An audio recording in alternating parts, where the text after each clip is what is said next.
Britain and the rest of Europe have many old hotels dating back hundreds of years, with a rich history where thousands of people have stayed, each with their own personal dramas and personal demons.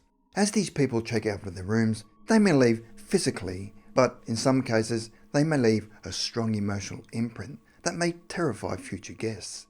People who deal with the paranormal often attribute hauntings to the spirits of the dead who have suffered from violent or tragic events in the building's past, such as murder, accidental death, or suicide. Or maybe at the time they were staying in a particular room, they were under intense emotional pressure, thus leaving an emotional imprint, which is typical in residual hauntings.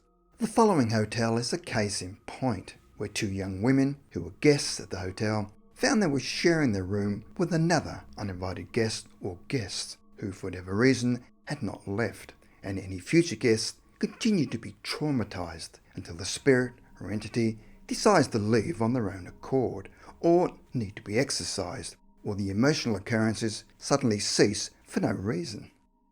In November 1988, Laura Collins was staying at the Cavendish Hotel in Harrogate, North Yorkshire, where one evening she was to experience something so terrifying she was initially too frightened to tell anyone about it for fear of being ridiculed.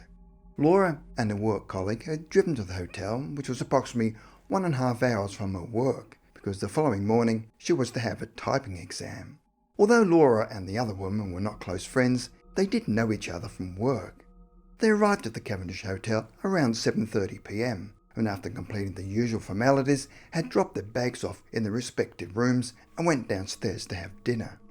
Although the hotel was very old, its rooms were fairly modern, with a double bed, television and ensuite bathroom.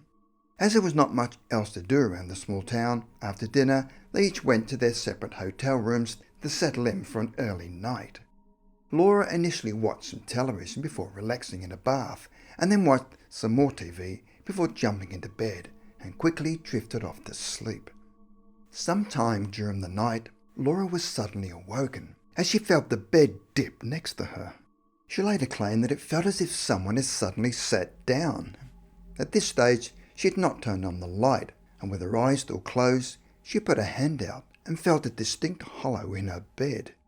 The feeling of the hollow startled her awake, where she suddenly sat up straight and saw a solid-looking man sitting at the end of her bed and facing away from her as if he'd just got up.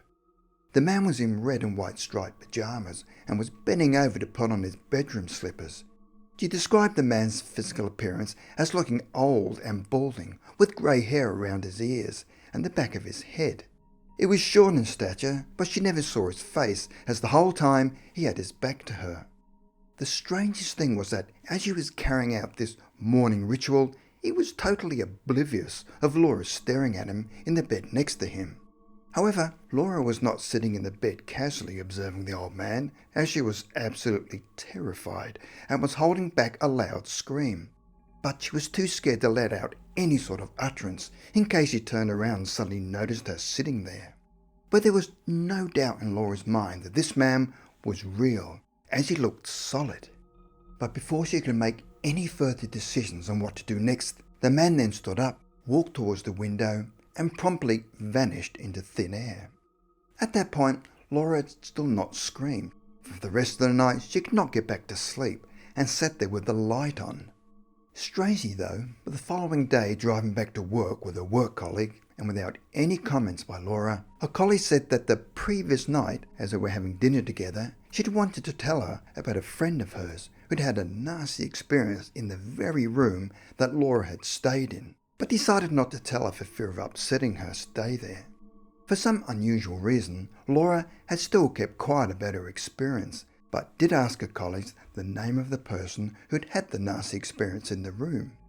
She found that the woman's name was Anne Hughes, and she had stayed in the same room 3 weeks earlier for the same reason as Laura, having a typing exam the following day.